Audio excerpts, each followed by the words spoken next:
우리 고린도전서 14장의 배경이 되는 우리 고린도 교회의 상황은 아마도 방언으로 인해서 많은 혼란이 있었던 것 같습니다. 우리가 쉽게 생각해 볼 수 있는 부분들이었을 것 같습니다. 네 방언이 더 좋니? 내 방언이 더 뭔가 신령하니? 아니면 또 방언을 하지 못하는 사람들의 영적인 수준에 대해서도 논해졌을 것이고, 어떤 신령한 언어로 이야기하기 때문에 또 그것이 많은 교회에서 다양한 의미로 해석이 되고, 또 이로 인해서 여러 혼란도 많았을 것으로 보여집니다. 아마도 가짜 방언이라고 말하는 사람도 있었을 것이고, 이것은 진짜라고 말하는 사람도 있었을 것입니다. 이런 여러 가지 상황이 고린도 교회 안에 있었고, 사도 바울은 이 상황을 접해 듣고 나서 오늘 14장의 말씀을 쓴 것입니다. 이때뿐만이 아닙니다. 오늘 이 시대에도 방언에 대해서는 굉장히 많은 논란이 있습니다. 이번 우리 교단 총회에서도 방언은 다 가짜다라고 말하는 어떤 목사님에 대해서 이단으로 지정을 해야 된다라고 하는 헌의안이 올라오기도 했고, 이런 여러 논란이 있죠. 아직도요. 또 교단에 따라서는 지금 시대에는 방언 같은 건 없다라고 해서 방언을 전혀 인정하지 않는 교단들도 있습니다. 여러분은 어떻게 생각을 하시나요? 아마 이 부분에 대해서도 여러분 각자 나름대로 다양한 생각을 하고 어떤 기준점을 세우고 있을 것 같습니다. 그런데 오늘 말씀을 통해서 우리는 성경적인 기준점을 가지고 가면 좋겠다. 여러분이 가진 체험보다 하나님의 말씀을 기준으로 이 말씀 중심의 신앙 기준점을 세워가는 것이 필요하겠다라고 저는 생각해 봅니다. 이 방언과 관련되어서 우리 사이에서 많은 부분들이 논해지고 있는데, 또 사회에서 이 부분을 희화화해서 표현하기도 하고요. 또 어떤 신령한 은사사역자에 의해서 이 부분이 굉장히 다양하게 또 표현되고 오해를 낳기도 하고 있는데요. 좀 여러 가지 영상들을 제가 한번 좀 모아봤습니다. 한번 보실까요?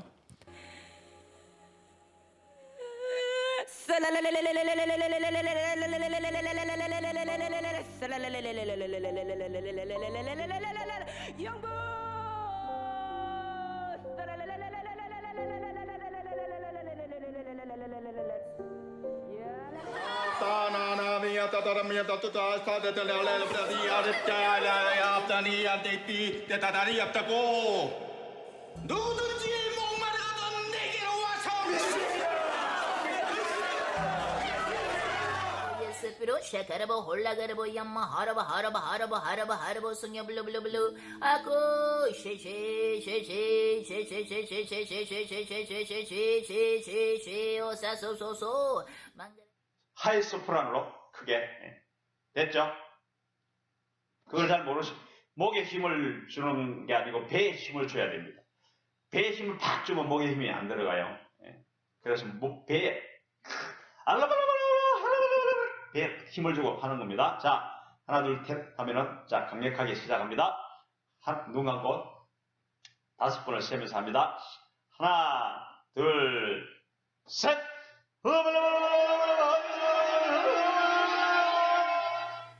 Pia lascia capare la sierra royava canaki, li kikiko na kachi la shika patari, li mikinia apatakakaya shikikiko baya. 내 사랑하는 아들 딸들아, 너는 내가 어디 있다고 생각하느냐? 네, 방언의 내용은 두 줄인데 통역의 내용이 저렇게 많은 것에 대해서도 비판하는 영상도 올라와 있고요. 이처럼 방언에 대해서는 저마다 우리 신앙 안에서 다양한 생각을 가지고 있고, 아직도 이것은 이것이다 라고 하는 확정을 누구도 하지 못하고 혼란만 일으키고 있습니다. 그래서 차라리 그럴 바에는 방언은 없는 걸로 하자, 이렇게 주장하는 사람들도 있지요. 오늘 말씀에서 주는 부분은 어떤 의미일까요? 성경에서는 방언에 대해서 어떻게 말씀을 하고 있냐면 예수님께서는 마가복음 16장에서 우리 믿는 자들에게는 이와 같은 표정이 나타날 것이다 라고 말씀하시고 귀신을 쫓아낼 것이고 또 새 방언을 말할 것이다 이런 말씀을 하신 적이 있습니다. 여기서 새로운 방언이라고 하는 것은 새로운 언어를 말할 것이다 이런 말씀이고요. 그리고 나서 구체적으로 이 방언이 등장하게 되는 것은 우리 사도행전 2장에서입니다. 오순절이 되어서 오순절에 드디어 이 다락방에 모여서 기도하고 있던 이 제자 무리에게 성령님이 임하신 징표로서 이 방언이 나타났다 이렇게 기록을 하고 있습니다. 그래서 여기에서 보여지는 모습은 방언은 성령이 임재하심의 표징으로서 나타나고 있습니다. 성령은 영이시기 때문에 우리 눈에 보이지 않습니다. 그와 같으면 성령께서 임하신 그것을 우리가 어떻게 알 수 있겠는가 했을 때에 성령 하나님이 임하셨을 때 주로 나타나는 현상 중에 하나가 방언이었던 것으로 성경에는 기록이 되어 있습니다. 사도행전 2장에만 기록되어 있는 것이 아니고 사도행전 10장에서 우리 그 사건에서도 기록이 되어 있는데 고넬료가 회심한 후에 이제 성령이 임하신 징표로서 거기에도 방언이 나타났다라고 합니다. 그리고 베드로는 그 방언이 나타나는 것을 보고 그것이 성령이 임하신 사건이라고 이해를 하게 됩니다. 그러니까 오순절에 나타났던 이 방언이라고 하는 것도 성령의 임재하심의 징표로 이해했고 또 고넬료, 이방인 고넬료 가정에도 방언이 나타나므로 성령께서 우리와 동일하게 임재하셨구나 라고 이해를 했다라고 하는 것이죠. 또 뿐만이 아니라 사도 바울이 우리 에베소 지역에 가서 복음을 전했을 때 안수했을 때에도 동일하게 방언이 나타났습니다. 이와 같이 성경에서는 성령이 임재하시는 징표로서 방언이 나타나고 있음을 말씀을 하고 있습니다. 또 초대교회에서는 이 방언이 어떤 이제 징표로서 끝난 것이 아니라 사역 가운데 하나로서 있었음을 말씀을 하고 있습니다. 그래서 사도 바울이 교회 안에서 어떤 사람들이 있냐라고 고린도전서 2장에 말씀을 하고 있냐면 사도들도 있고 선지자들도 있고 교사도 있고 능력 행하는 자들도 있고 쭉 설명을 하면서 방언을 하는 사람도 있습니다. 이렇게 설명을 하고 있습니다. 또 교회 안에 주신 여러 가지 은사가 있는데 어떤 은사가 각양각색의 사람들에게 한 성령을 통해서 주어지고 있느냐라고 설명을 하냐면 어떤 사람에게는 지혜를 주시고 어떤 사람에게는 지식을 주시고 어떤 사람은 또 믿음을 주시고 능력 행함을 주시고 병 고침을 주시고 등등을 얘기하면서 여기에 또 방언을 주셨다라고 말씀을 하고 있습니다. 그래서 이 초대교회 안에서는 이 방언이라고 하는 것이 부담 없이 이렇게 받아들여졌고 또 이렇게 은사를 받은 사람들이 교회 안에서 행한 것도 볼 수가 있고 그것이 성령이 임하신 징표로서 이해되었음을 우리가 알 수 있습니다.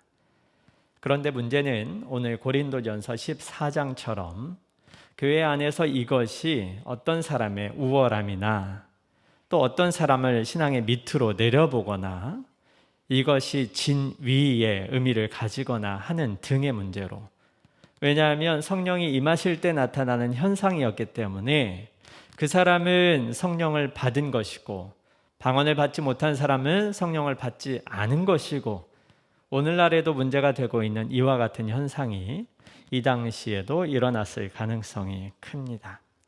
그러면 이런 문제에 대해서 사도 바울은 고린도 교회에 어떤 지침을 내리고 있습니까?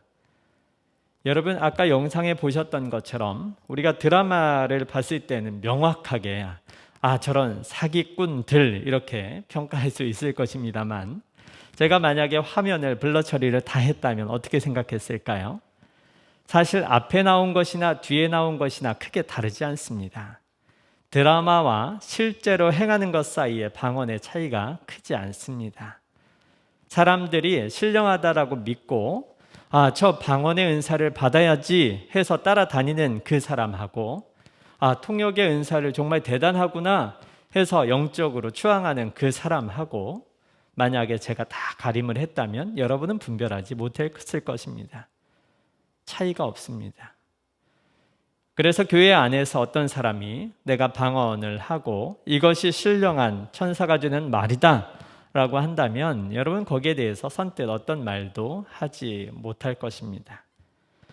그러면 이렇게 논란을 일으키고 있고 또 어떤 사람이 보기에 심각하게 방언을 가르쳐서 따다다다다다 이렇게만 해도 이게 방언입니다. 여러분 배우십시오. 이런 식으로 접근을 했을 때 어떻게 해야 될까요? 제 생각에는 이와 같이 교회 안에 정말 혼란케 하는 사람을 향해서는 심정으로는 그건 가짜 방언 아닙니까? 라고 이야기해주고 싶습니다만 그것은 성경적인 태도는 아닌 것 같습니다. 사도 바울도 그와 같이 능히 말할 수 있었을 것입니다. 오늘 14장에 보면 교회 안에서 가짜로 혼란케 하는 사람들을 인지하고 있는 것으로 보여집니다.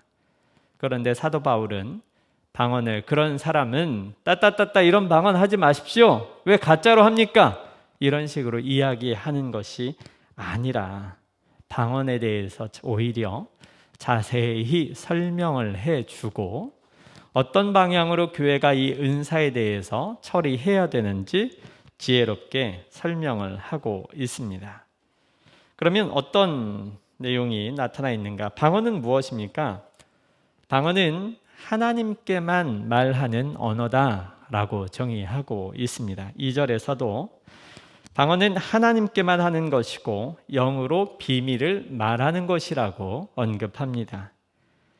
그리고 이 방언은 사람들에게 이해되어지지 않는 언어로서 소개가 되고 있습니다. 9절에 보니까 분명한 말을 하지 않아서 남들이 무슨 뜻인지 알지 못한다라고 내용이 쓰여 있지 않습니까? 14절에도 나의 영이 기도할 뿐 내 마음은 열매 맺지 못하고 있다. 내 영이 방언으로 기도하지만 내 이성은 이거를 이해하지 못하고 있다라고 설명을 하고 있습니다.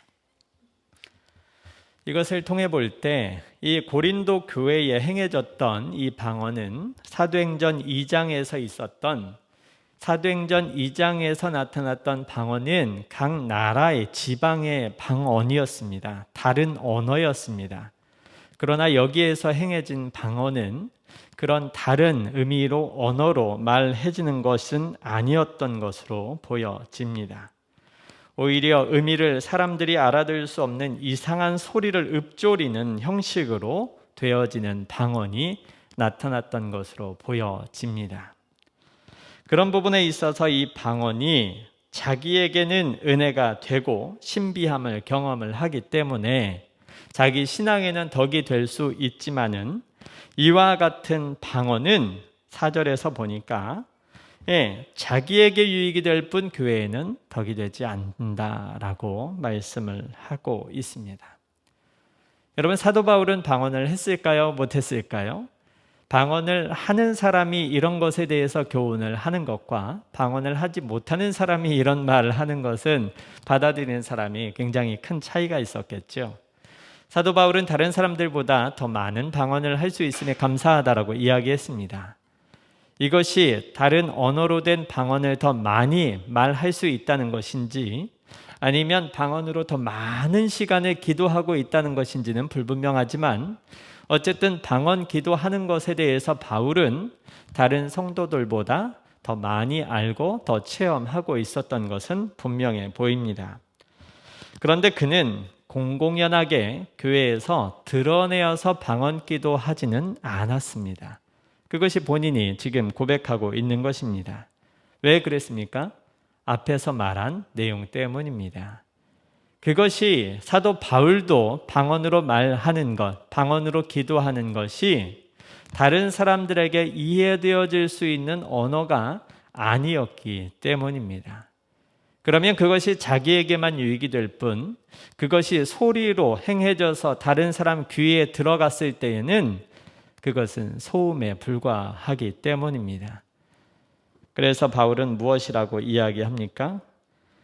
내용이 이해되지 않으면 그것은 자기에게만 만족이 될 뿐 교회에게는 도움이 아닌 소음이 되기 때문에 19절에 1만 마디 방언보다 깨달은 말씀으로 5마디 말하는 것이 더 낫다라고 결론 내리는 것이지요.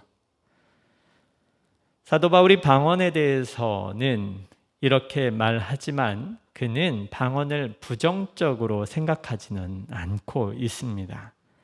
왜냐하면 5절에서 그는 모든 사람이 방언 말하기를 원한다고 이야기하고 있기 때문입니다. 모든 사람이 방언을 말하면 좋겠다. 그런데 주의점을 같이 이야기합니다. 통역이 없으면 교회에서는 방언을 하지 않는 것이 좋다라고 이렇게 말씀을 하고 있습니다. 왜 그럴까요?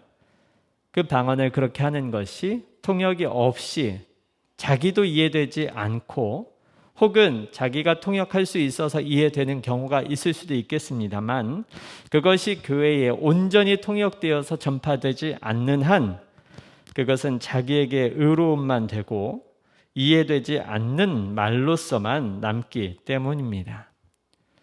사도 바울의 지혜로움과 은사를 대하는 태도가 여기에 나타나는 것 같습니다.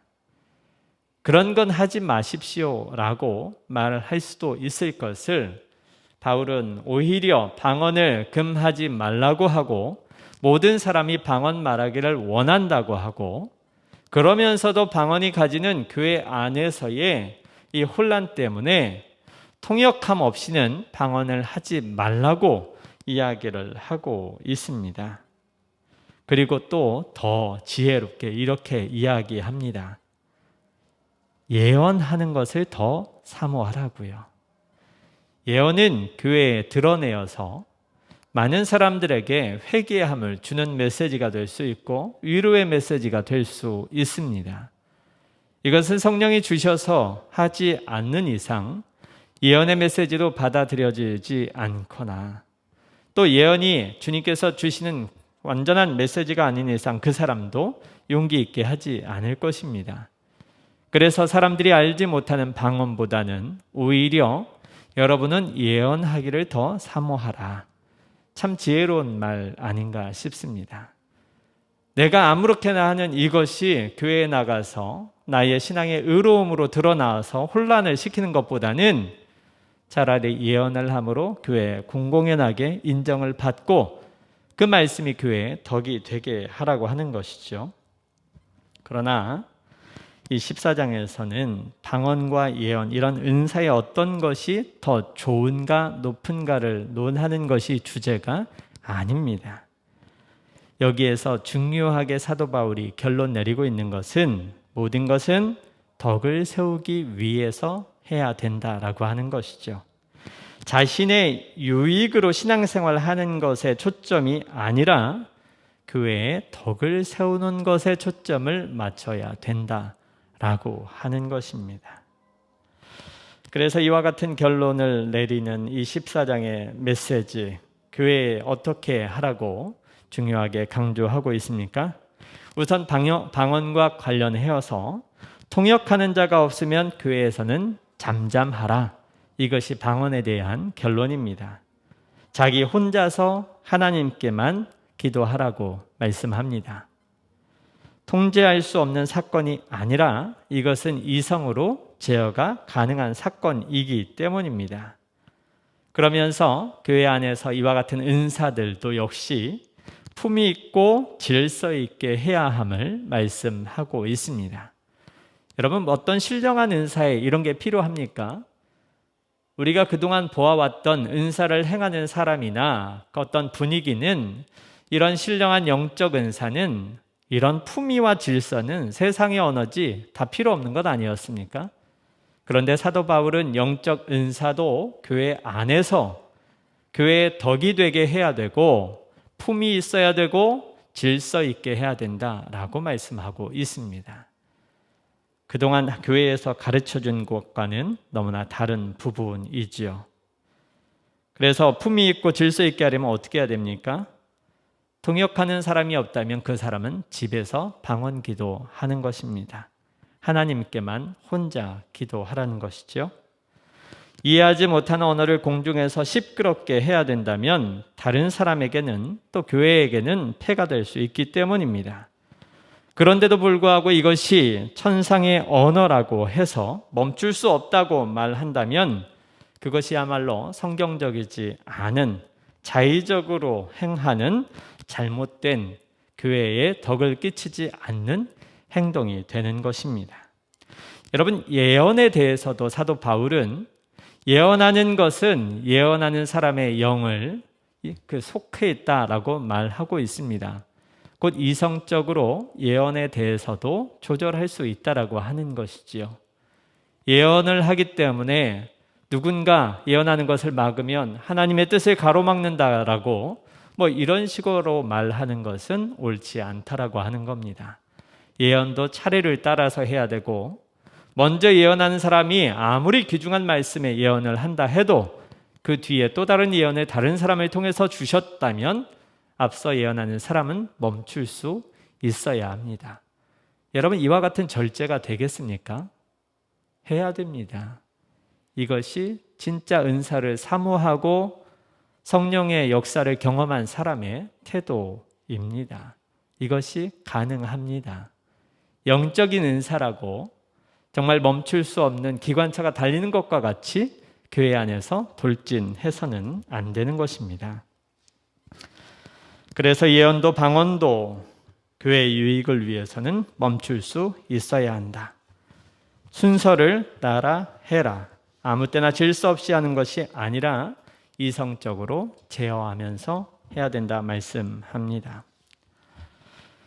저는 이 고린도전서 14장의 말씀을 통해서 두 가지 정도 우리가 함께 생각하면 좋겠습니다. 첫 번째는 영적인 은사를 이야기하는데 품위와 질서, 이성적인 측면을 강조하고 있다라고 하는 부분입니다. 영성과 이성은 떨어져야 되는 것인가? 그렇지 않은 부분입니다. 여러분, 성경은 신비로만 가득 찬 책이 아닙니다. 예수님은 우리에게 하늘에 둥둥 떠서 살라고만 말씀하시지 않았습니다. 사도 바울도 우리에게 이성적인 삶에 대해서 자주 강조하고 있습니다.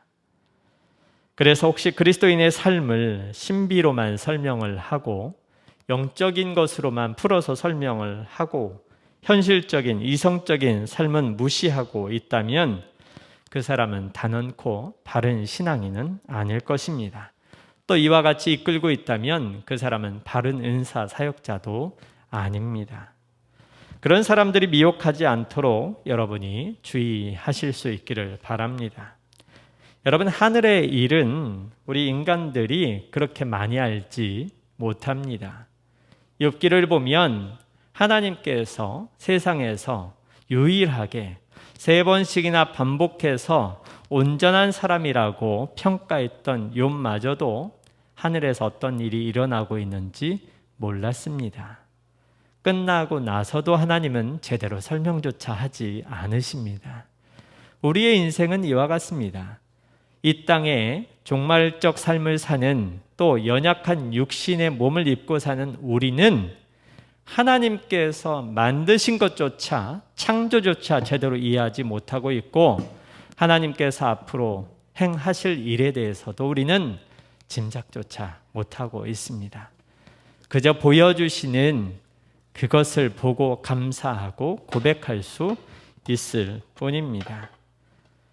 심지어 하나님께서 우리에게 보여주시는 천상의 놀라운 은혜조차 이것이 나에게 이해시키기 위한 부분일 뿐 하나님께서 만드는 진리가 아닐 가능성도 많이 있습니다. 사도 바울은 정말 하나님께 이끌려서 이 3층 천에 올라갔다라고 고백을 했지만 오늘날 현대인들은 이 말에 대해서 신뢰하지 않습니다. 왜 그럴까요? 오늘날 하늘은 3층 천으로 구성되어 있지 않기 때문입니다. 그러나 그 당시의 사람들은 3층 천으로 구성되어 있다라고 믿었지요. 그렇게 믿고 있는 그 시대 사람들에게 하나님은 이해할 수 있도록 그렇게 설명을, 환상을 보여주시는 것입니다. 어떤 은사를 받은 사람도 하나님을 다 이해할 수 없습니다. 신명기 29장 29절의 말씀을 여러분이 기억할 수 있기를 바랍니다. 감추어진 일은 하나님 여호와께 속하였고 나타난 일은 우리에게 속한 것입니다. 감추어진 일, 하나님께 속한 일을 우리에게 속한 일처럼 내가 좌지우지하는 것처럼 말하는 삶이 아니라 나타나고 드러난 일에 대해서나 우리가 더 열심히 신경 쓰고 살아가는 것이 필요한 것 아니겠습니까? 두 번째 포인트는요, 그럼에도 불구하고 은사를 사모하자는 것입니다. 구더기 무서워서 장을 못 담가서는 안 되겠죠. 여러 이단과 거짓 예언자들 때문에 이런 은사에 대해서 거부하고 성령의 역사에 대해서 무시하는 일이 있어서는 안 될 것입니다. 바울도 고린도 교회에 이 방언과 예언, 이와 같은 은사 때문에 굉장히 많은 혼란도 있었고 가짜 은사 사역자도 있었을 것이지만 그럼에도 불구하고 그것을 폐하지 말라고 권면했습니다. 금하지 말라고 했습니다. 왜 그렇겠습니까? 하나님의 은사가 교회에서 사라지지 않아야 되기 때문이고 성령의 역사가 교회 안에서 멈출 수 없기 때문입니다. 그것이 무섭다고 금하는 것은 그것보다 더 안 좋은 결과를 낳습니다. 성령을 통해서 또한 주시는 것이기 때문에 사도 바울조차도 자신이 예단하지 않았습니다. 성령 하나님께서 행하신 그 일을 내가 뭐라고 감히 정죄하고 판단하고 내 생각으로, 내 기준점으로 모든 것들을 다 이렇게 선을 긋겠습니까? 하나님이 어떻게 하실지 모르는 일이지요. 성령께서 성령의 선물로 주신 것을 내가 어떻게 내 생각과 기준점으로 다 결정할 수 있겠습니까? 그래서 성령께서 나타나시는 여러 좋은 것들을 더 많이 보고 교회의 덕을 위해서 하는 것이 필요하다 말씀한 것이지요. 그래서 사도 바울이 취했던 태도처럼 우리도 성령의 은사는 사모하며 나아가는 것이 필요합니다. 그럼에도 불구하고 성령의 역사를 사모하는 일이 오늘 이 시대에 필요하기 때문입니다. 이 두 가지 부분을 저와 여러분이 다시 한번 주의 깊게 살피고 나아가시면 좋겠습니다.